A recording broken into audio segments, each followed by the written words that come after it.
আটা দিয়ে খুব সহজে কোনো ধরনের এক্সট্রা ঝামেলা ছাড়া কীভাবে মোমো বানাবেন তার রেসিপি শেয়ার করছি আজকের ভিডিওতে। আর আটা দিয়ে আপনি খুব ভালো একটা টেক্সচারের মোমো কিভাবে করতে হয় সেটা আজকের ভিডিওতে আমি আপনাদেরকে সিক্রেট সহ বলে দিচ্ছি। আর মোমোটা স্টিম করতে কতক্ষণ পর্যন্ত সময় লেগেছিল সেটাও আমি আপনাদেরকে জানিয়ে দিব ভিডিওর শেষে। প্রথমে আমি আপনাদের সঙ্গে প্রিপারেশনটা শেয়ার করছি। চিকেন মোমো বানানোর জন্য আমাদেরকে প্রথমে এখানে কেটে নিতে হবে গাজর। গাজরটাকে আপনারা চাইলে কুচি করে কেটে নিতে পারেন, আমি এখানে গ্রেট করে নিয়েছি। মোমোর ফিলিংস বানানোর জন্য যদি আপনারা কাঁচা মরিচ বা শুকনো মরিচ ব্যবহার করেন সেক্ষেত্রে ক্যাপসিকাম দেওয়ার দরকার নেই, তবে আমি এখানে রেড ক্যাপসিকাম ইউজ করছি। আপনারা এখানে গ্রিন ক্যাপসিকামও ইউজ করতে পারবেন, চাইলে কাঁচা মরিচও ইউজ করা যাবে। ক্যাপসিকাম বা কাঁচা মরিচ যেটাই কাটেন না কেন চেষ্টা করবেন খুব মিহি কুচি করে কেটে নেওয়ার জন্য। চিকেন মোমো বানানোর জন্য আমরা 2টা পেঁয়াজ ইউজ করছি, আর পেঁয়াজটাকে আমরা 4 ভাগ করে একটুখানি টুকরা টুকরা করে নিয়েছিলাম। আর নিয়ে নিচ্ছি একটা রসুন, ছোট সাইজের, খুব বেশি রসুন এখানে আমরা দিব না যেহেতু আমরা garlic and ginger paste use করব। আর এখানে 100 গ্রামের মতন চিকেন রয়েছে, আমি আনুমানিক পরিমাণ বলছি, এখানে কম বেশ থাকতে পারে। তো চিকেনটাকে আমি ছুরির সাহায্যে একটু থেতলে নিচ্ছি যাতে এটাকে ব্লেন্ড করতে সুবিধা হয়। আর ব্লেন্ডার জারে আমি সবগুলো উপকরণ একসঙ্গে মিক্সড করে চিকেনটাকে ব্লেন্ড করে নিব, এতে করে এক্সট্রা মিক্স করার ঝামেলা আপনাদেরকে আর করতে হবে না। খুব ভালোভাবে কেটে তারপরে চিকেনের সাথে পেঁয়াজগুলোকেও একটু কেটে নিচ্ছিলাম ছুরি দিয়ে। আপনারা চাইলে এই প্রসেসটা না করে ডিরেক্ট আপনারা মিক্সিতে ব্লেন্ড করে নিতে পারেন, আর যদি এই প্রসেসটা করতে পারেন তাহলে আরও বেশি বেটার হয়। তো ব্লেন্ডার জারে এবার আমরা পেঁয়াজ এবং চিকেন যেটা কেটেছি সেটা দিয়ে দিচ্ছি। আদা রসুনের পেস্ট 1 টিস্পুন, লাল মরিচের গুঁড়া দিয়ে দিচ্ছি 1 টিস্পুনের মতন, আর চিলি ফ্লেক্স ব্যবহার করেছি 1/2 টিস্পুনের থেকেও কম। তারপরে আপনারা মোমোর এক্স্যাক্ট যে টেস্টটা এটা যদি পেতে চান এবং টেস্টটা যদি অনেক বেশি ভালো আনতে চান তাহলে ধনিয়ার গুঁড়া অ্যাড করতে পারেন, আর শুধু জিরা গুঁড়া দিয়েও করতে পারেন। ধনিয়ার গুঁড়া জিরা গুঁড়া দুইটাই আমি 1 টিস্পুন করে ব্যবহার করেছি। আর অবশ্যই কালো গোলমরিচ বা সাদা গোলমরিচের গুঁড়ার ভিতরে যে কোনো একটা ইউজ করার চেষ্টা করবেন। আমি এখানে কালো গোলমরিচের গুঁড়া ইউজ করেছি 1 টিস্পুনের মতন। এবার আমি এটাকে ব্লেন্ড করে নিচ্ছি। তো ব্লেন্ড করার পরে দেখবেন এটার টেক্সচার ঠিক এমন হবে। এবার আমরা একটা প্লেটে ট্রান্সফার করে নিব। আর মোমোটা বানানোর জন্য আমরা ফিলিংটা রেডি করতে একটু তেল গরম করে নিতে হবে। তেল গরম করে নেওয়ার এই প্রসেসটা কিন্তু অবশ্যই আপনাকে করতে হবে। এবার আমরা দিয়ে দিচ্ছি ক্যাপসিকাম, দিয়ে দিচ্ছি গাজর। গাজরটা যতটুকুন গ্রেট করেছি তার সবটুকুন দেইনি, একটুখানি রেখে দিয়েছি, দেখতে পাচ্ছেন আপনারা এখানে। এবার মাংসের সাথে আমরা গাজর এবং ক্যাপসিকামটাকে মিক্স করে নিচ্ছি, আর গরম তেলটা আমরা এই মাংসের সাথে অ্যাড করে দিব, এতে করে মাংসের কিন্তু কুকিং প্রসেসটা হয়ে যাবে। মোমোটাকে যখন আমি স্টিম করব তখন চিকেনের ফিলিংসটা খুব তাড়াতাড়ি কুকড হতে পারবে। আর এটাতে খুব বেশি তেল ইউজ করতে হয় না দেখে এটা খুবই ভালো একটা স্বাস্থ্যকর খাবার। তারপরেও যদি আপনারা তেলটা স্কিপ করতে চান না দিতেও চলবে, এভাবেই চিকেনের মোমোর ফিলিংসটা রেডি করতে পারেন। আমরা এখানে 2 টেবিল স্পুনের মতন তেল ইউজ করেছিলাম। তেলটা গরম হয়ে যাওয়ার পর আমরা তেলটাকে ডিরেক্ট দিয়ে দিচ্ছি চিকেনের মাঝে, আর তেলটা দিয়ে অনবরত নাড়াচাড়া করতে হবে।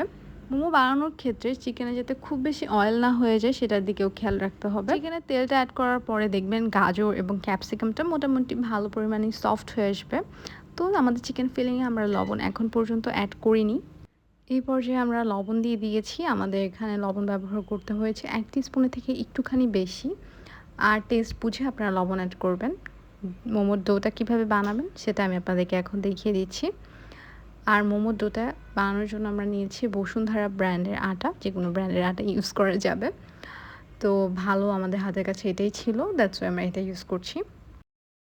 যতটুকুন মোমো আমরা বানাবো ততটুকুন আটা নিয়ে নিব। আর আটাটা কিন্তু মোমোর খুব বেশি টাইট ডো হবে না, খুব সফট থাকবে, একটু ল্যাতে টাইপসের থাকবে, লাইক হাতে ধরলেই এটা নিচে পড়ে আসবে এমন টাইপসের, বাট এটা একটা বাইন্ডিং হবে।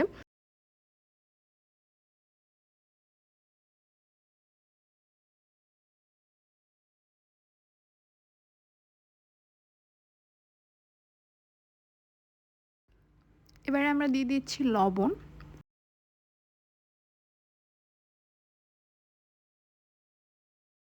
লবণটাকে আটার সঙ্গে খুব ভালোভাবে মিশিয়ে নিতে হবে।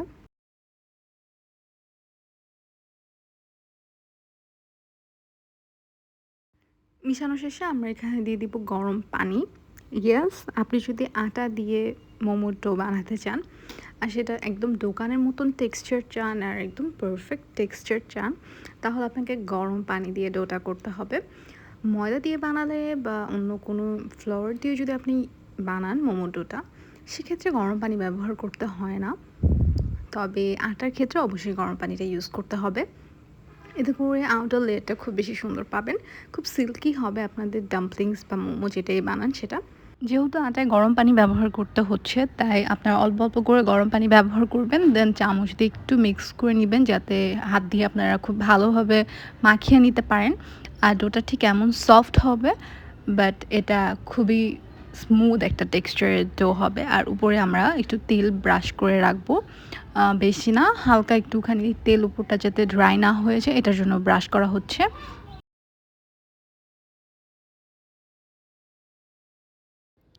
ওয়েল, আমাদের ডোটা রেডি আর আমাদের চিকেনের ফিলিংসটাও রেডি। এবার আমরা একটা সারফেসের উপর কিছুটা পরিমাণ আটা ছড়িয়ে দিচ্ছি আর ডোয়ের থেকে একটুখানি অংশ নিয়ে রুটির মতন শেপ দিয়ে নিব। আর রুটিটা খুব বেশি পাতলা হবে না, খুব বেশি মোটা হবে না, কীরকম টেক্সচার হবে আপনাদেরকে রুটিটা বানানোর পরে বলে দিব। দেখেন ডোটা এত বেশি স্মুথ থাকবে যে আপনি হাত দিয়ে ধরলেও এটা একদম পাতলা একটা শিটের মতন থাকবে, এমন একটা ডো আপনাদেরকে বানাতে হবে। আর এটা একটু আটা দিয়ে দেন খুব ভালোভাবে রুটির শেপ দিয়ে নিতে হবে, আদারওয়াইজ কিন্তু একটু লেগে যাবে। তো আমরা যে থালায় রাখবো সেই থালায় একটু তেল আর একটু আটা উপর দিয়ে ছড়িয়ে দিব। আর দেখেন আমাদের রুটিটা বানানো হয়ে গিয়েছে, টেক্সচারটা ঠিক এমন হবে, খুব মোটা না খুব বেশি পাতলা না, একদম পারফেক্ট যে টেক্সচার আছে ঠিক সেম টেক্সচারে থাকবে। রুটি বানানো শেষে এগুলোকে প্রপার শেপ দেওয়ার জন্য কুকি কাটার ইউজ করতে পারেন। আমরা প্লাস্টিকের এরকম একটা ঢাকনা নিয়ে নিয়েছি, আপনি চাইলে স্টিলের গ্লাস ইউজ করে কাট করে নিতে পারেন। আর কুকি কাটার দিয়ে খুব বেশি ছোট হয়ে যায়, সো চেষ্টা করবেন একটু বড় কোনো ঢাকনা বা কাটার দিয়ে কাটার। এবারে আর কি শেপ করে নিয়েছি, আমরা আমাদের মোমোর শিটটা পেয়ে গিয়েছি, মাঝে আমরা একটু চিকেনের ফিলিংস দিয়ে দিচ্ছি। আর ভাজার জন্য আজকে আমি একদম ডিফারেন্ট ওয়েতে এটাকে ভাজ করছি, লাইক যেটা করলাম রুটির একদম শেষ প্রান্তে আমরা 2টা ভাঁজ দিব, 2 পাশ থেকে একটু চেপে, তারপরে সামনে থেকে আমরা একই প্রসেসে ভাঁজ দিতে দিতে মোমোর শেপটা করে নিব। That's it. খুবই ইজি একটা ভাজ ছিল অ্যান্ড আমার কেন জানি এই ভাজটা আজকে করতে মন চেয়েছে। আর এটা একদম ইউনিক একটা ভাজে পরিণত হয়েছে। যাই হোক, এবার আমরা থালাতে রেখে দিচ্ছি আর এবার আমরা স্টিম করার জন্য স্টিমারটা রেডি করব। আমাদের স্টিমার আসলে মোমো স্টিমার ছাড়াও মোমো বানানো যায়, এরকম একটা জালি নিয়ে নিতে পারেন। আর পানিটাকে গরম করার জন্য পানিতে লবণ দিয়ে দিবেন আর জালিটা আর পানিটা বয়েল হওয়া পর্যন্ত অপেক্ষা করবেন। পানি গরম হয়ে দেখবেন যখন ভাপ উঠতেছে, ধোয়া ওঠা শুরু হয়েছে, সেই পর্যায়ে আমরা মোমোগুলোকে দিয়ে দিব। আর দেখেন মোমোর ভাজগুলো এক একটা এক এক রকম বানাইছি, লাইক একইভাবে চেষ্টা করেছি, কোনোটা অনেক বেশি সুন্দর হয়েছে, কোনোটা একদম মোটামুটি আলহামদুলিল্লাহ। যাই হোক, মোমো বানানোর জন্য আমাদের স্টিমার রেডি। এবার আমরা মোমোগুলোকে এক একে দিয়ে দিচ্ছি। আটার মোমোগুলো বানানোর ক্ষেত্রে একটা জিনিস মাথায় রাখতে হবে, খুব বেশি সময় ধরে এটাকে স্টিম করা যাবে না, আবার খুব আগে আগে তুলে ফেললেও খেতে খুব একটা ভালো লাগবে না। যখন দেখবেন উপর থেকে কালারটা চেঞ্জ হয়ে গিয়েছে তখন নামিয়ে নেবেন। আর এটা কিন্তু স্টিম হতে খুব একটা টাইম নেয় না, হাইস্টলি 5 থেকে 10 মিনিটের মতন সময় লাগবে যদি হাই হিটে করেন, আর যদি একদম মিডিয়াম হিটে করেন সেক্ষেত্রে 10 মিনিট লাগতে পারে। তো আমাদের স্টিম হয়ে গিয়েছে, এবার আমরা তুলে নিচ্ছি একটা প্লেটে।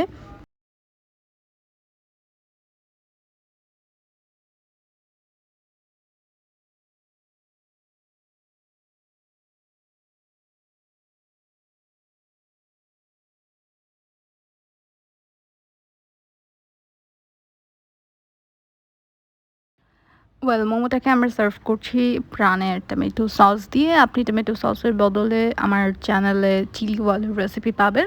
তবে চিলি ওয়েল বানানোর টাইম না থাকলে আপনারা এরকম টমেটো সস দিয়ে সার্ভ করতে পারেন, খুবই বেশি মজা হবে। আজকের মতন এখানে বিদায় নিব আর ভিডিওটা এখানে শেষ করব। আশা করছি ভিডিওটা আপনাদের অনেক অনেক কাজে আসবে। কেউ যদি আটা দিয়ে মোমো বানাতে চান তাহলে এই রেসিপিটা দেখে বানিয়ে ফেলতে পারেন। ভালোভাবে বোঝানোর জন্য আমি সবকিছু এক্সপ্লেন করে আপনাদেরকে বলে দিয়েছি। সো আজকের মতন এতটুকুই। সবাই অনেক ভালো থাকবেন, সুস্থ থাকবেন। আল্লাহ হাফেজ।